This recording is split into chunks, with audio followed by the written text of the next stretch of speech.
है।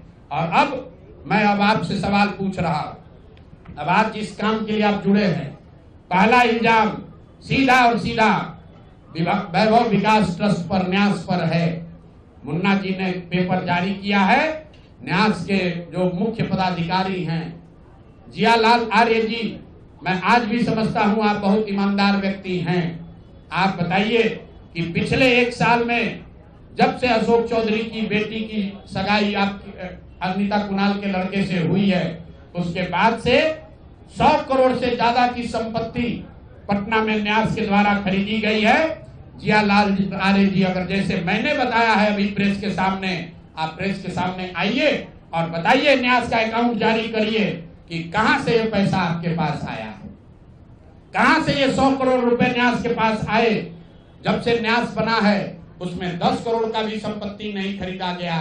पिछले 1 साल में 100 करोड़ का ज्यादा का संपत्ति कैसे खरीदा गया है। आप व्यक्तिगत तौर पर ईमानदार हैं तो नीतीश कुमार भी ईमानदार है, मनमोहन सिंह भी ईमानदार थे, लेकिन जिस न्यास के आप मुखिया हैं, ये कहने से बात नहीं बनेगी कि हमको जानकारी नहीं है।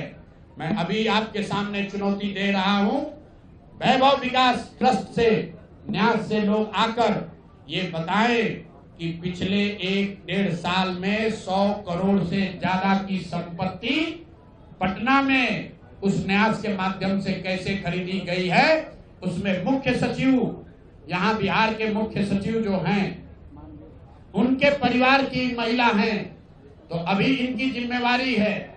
मुख्य सचिव यहाँ पर प्रत्यय अमृत हैं, इनकी सास है मुन्ना जी, इनकी सास है, प्रत्यय अमृत की सास है, इनकी सासू माँ है, और जियालाल आर्य जी और अनीता कुणाल, ये तीनों लोग बताएं।